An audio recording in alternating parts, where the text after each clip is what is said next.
स्वागत है आपके अपने YouTube चैनल में। आशा है आप सभी अच्छे होंगे। आज हम लोग क्लास 9 NCERT के प्रश्नवाली 1.2 के बारे में अध्ययन करेंगे। आइए देखते हैं कैसे हम इन्हें आसान तरीके से हल करते हैं। प्रश्नवाली 1.2 में का जो पहला क्वेश्चन है, ये पूछा जा रहा है क्वेश्चन में, नीचे दिए गए कथन सत्य है या असत्य, कारण के साथ अपने उत्तर दीजिए। यानी नीचे जो कथन दिया हुआ है, ये जो प्रश्न है ये सत्य है या असत्य, कारण के साथ अपने उत्तर को भी देना है।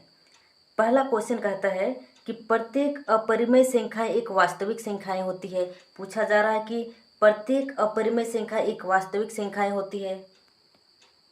इस प्रश्न का हल को जानने से पहले हम पहले जानेंगे कि अपरिमेय संख्याएं है क्या। अपरिमेय संख्याएं क्या होता है, तो चलिए आते हैं। अब परिमेय संख्याएं, परिमेय संख्याएं होता क्या है, रेशनल नंबर, इस पर पहले चर्चा करते हैं कि ऐसी संख्याएं जिसमें p/q के रूप में लिखा जा सकता है, जहां q नॉट इक्वल टू 0 यानी q 0 के बराबर ना हो, तो इसी संख्या को हम लोग बोलते हैं परिमेय संख्याएं या कह सकते हैं रेशनल नंबर। एग्जाम्पल में 0, 1, 2, 3, अब 4/5 -3/2 हम कुछ भी लिख सकते हैं। अभी जो परिमेय संख्या है उसी का अपोजिट होता है अपरिमेय संख्याएं। तो चलिए अपरिमेय संख्या को देखते हैं। अब इसको हम लिख सकते हैं कि ऐसी संख्याएं जिससे p/q के रूप में न लिखा जा सके, वैसी संख्या को हम लोग बोलते हैं अपरिमेय संख्याएं। तो चलिए देखते हैं। अपरिमेय संख्याओं का जो डिफिनेशन है हम उसे लिख सकते हैं। हम लिख सकते हैं वे सभी संख्याएं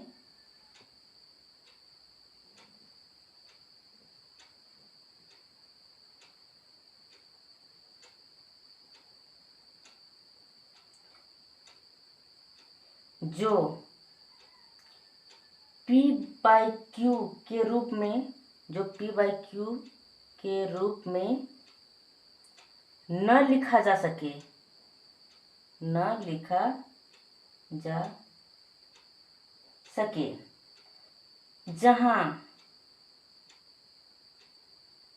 q नॉट इक्वल टू 0 है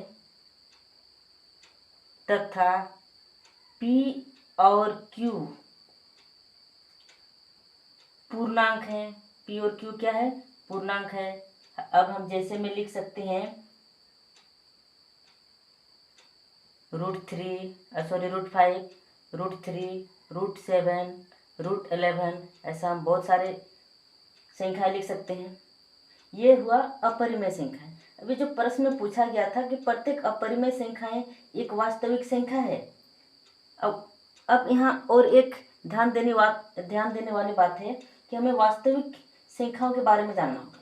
तो हम लोग वास्तविक संख्याएं किसको बोलते हैं, जरा उसको भी जानते हैं। वास्तविक संख्याएं यानी रियल नंबर्स। जो रियल नंबर होता है यानी वास्तविक संख्याएं होता है, वो परिमेय संख्या,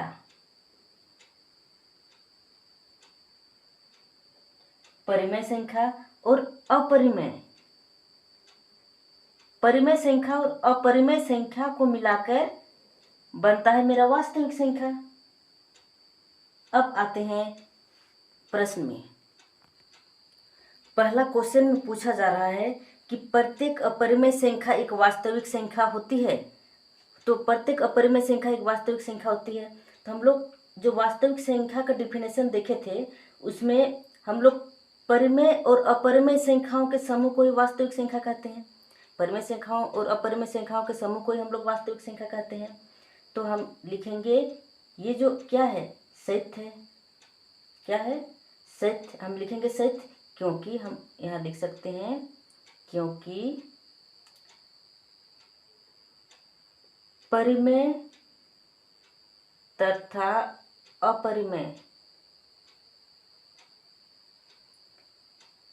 संख्याओं के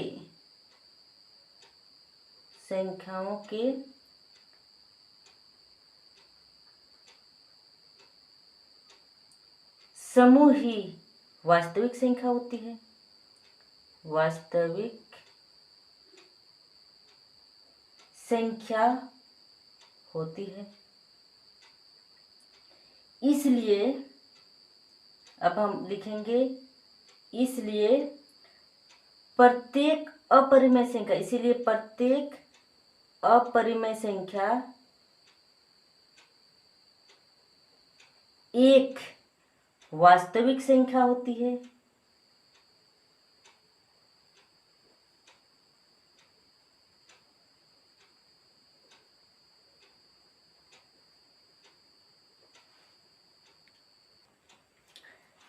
ये सत्य है क्योंकि परिमेय तथा अपरिमेय संख्याओं के समूह ही वास्तविक संख्या होती है। इसीलिए हम लिख सकते हैं कि प्रत्येक अपरिमेय संख्या एक वास्तविक संख्या होती है। चलिए अब आते हैं प्रश्न 2 में। दूसरा प्रश्न कहता है, संख्या रेखा का प्रत्येक बिंदु रूट m के रूप का होता है, जहां m एक प्राकृत संख्या है। क्वेश्चन कह रहा है कि संख्या रेखा का जो प्रत्येक बिंदु रूट m के रूप का होता है, जहां m एक प्राकृत संख्या है। तो हम पहले एक संख्या रेखा बनाते हैं। 0 1 2 3। अब रूट 0 का, अब 0 का वर्गमूल अगर करते हैं तो 0 हो जाएगा, रूट 1 का 1। अब 2 का हो जाएगा रूट 4 और रूट 3 का हो जाएगा रूट 9। अब हम आते हैं 0 के बाद, अब जैसे 1 है उसके बाद आते हैं 0 में, तो 0 का 0 हो गया। अब यहाँ -1। अब देखिए ये अब क्या हो जा रहा है, ये असत्य हो जा रहा है। क्यों? कि 0 अब -1 -2 की तरफ बढ़ते हैं तो किसी प्राकृतिक संख्या का वर्गमूल ये 0 -1 नहीं हो सकते। तो हम लिखेंगे असत्य। ये जो मेरा दूसरा प्रश्न है ये असत्य हो गया। क्यों? कि हम लिख सकते हैं असत्य। उसके बाद लिख सकते हैं 0 -1 -2, इधर -3 इधर भी आ सकते हैं। किसी प्राकृत संख्या का वर्गमूल नहीं हो सकती, नहीं हो सकती। यानी ये जो दूसरा प्रश्न हो जाएगा ये असत्य हो जाएगा। अब आते हैं तीसरा प्रश्न पर। क्वेश्चन में पूछा जा रहा है कि प्रत्येक वास्तविक संख्या एक अपरिमेय संख्या होती है। अब वास्तविक संख्या किसको बोलते हैं? अपरिमेय संख्या और परिमेय संख्या दोनों मिलकर वास्तविक संख्या बनता है। तो ये जो मेरा प्रश्न हो जाएगा असत्य हो जाएगा, असत्य। अब क्यों? हम ये लिख सकते हैं क्योंकि परिमेय वास्तविक संख्याएं अपरिमेय नहीं होती है। क्योंकि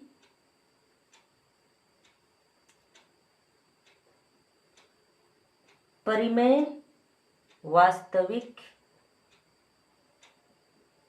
संख्याएं, परिमेय वास्तविक संख्याएं अपरिमेय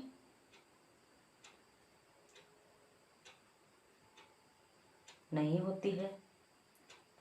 ये क्या हो जाएगा? असत्य हो जाएगा। क्यों? क्योंकि परिमेय वास्तविक संख्याएं अपरिमेय नहीं होती है। और हम लोग वास्तविक संख्या किसको बोलते हैं? परिमेय और अपरिमेय संख्याओं के समूह को। अब दोनों मिलकर बनता है वास्तविक संख्या। इसीलिए ये जो मेरा प्रश्न हो जाएगा ये असत्य हो जाएगा। अब प्रश्न संख्या 2 में आते हैं। प्रश्न क्या कह रहा है? क्या सभी धनात्मक पूर्णांकों के वर्गमूल अपरिमेय होते हैं? यदि नहीं तो एक ऐसी संख्या के वर्गमूल का उदाहरण दीजिए जो एक परिमेय संख्या है। अब देखते हैं, अब ये पूछा जा रहा है कि क्या सभी धनात्मक पूर्णांकों के वर्गमूल अपरिमेय होते हैं? यदि नहीं तो एक ऐसी संख्या का वर्गमूल का उदाहरण दीजिए जो एक अपरिमेय संख्या है। प्रश्न में पूछा जा रहा है कि क्या सभी धनात्मक पूर्णांकों के वर्गमूल अपरिमेय होते हैं। अब जैसे हम लोग लेते हैं √4, तो इसका आ जाएगा 2। अब इसको हम 2/1 लिख सकते हैं, यानी इसको हम P/Q के रूप में लिख सकते हैं। और ऐसा लेते हैं √9 लेते हैं तो हो जाता है इसका 3, √16 लेते हैं तो इसका हो जाता है 4। तो ये सभी परिमेय संख्याएं हैं। 3 4 ये 2 ये सब क्या है? परिमेय संख्याएं हैं। तो हम इसको लिखेंगे नहीं सभी धनात्मक, हम लिखेंगे नहीं सभी धनात्मक संख्याओं का वर्गमूल, नहीं सभी धनात्मक संख्याओं का वर्गमूल अपरिमेय नहीं हो सकते, अपरिमेय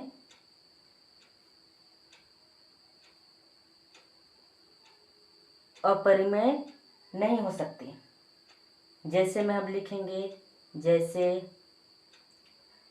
√4 इसका आ जाएगा 2, √9 इसका आ जाएगा 3, √16 इसका आ जाएगा 4। यानी ये हो जाएगा नहीं सभी धनात्मक संख्याओं का वर्गमूल अपरिमेय नहीं हो सकता। जैसे √4 का 2 आ रहा है, √9 का 3 आ रहा है। छात्रों, आशा है वीडियो आप सबों को अच्छी लगी होगी। अगर वीडियो अच्छा लगा तो कृपया लाइक करें, सब्सक्राइब करें, ताकि इसी प्रकार के वीडियो का नोटिफिकेशन आप तक सबसे पहले पहुंच सके। तब तक के लिए धन्यवाद। मिलते हैं नेक्स्ट वीडियो पर।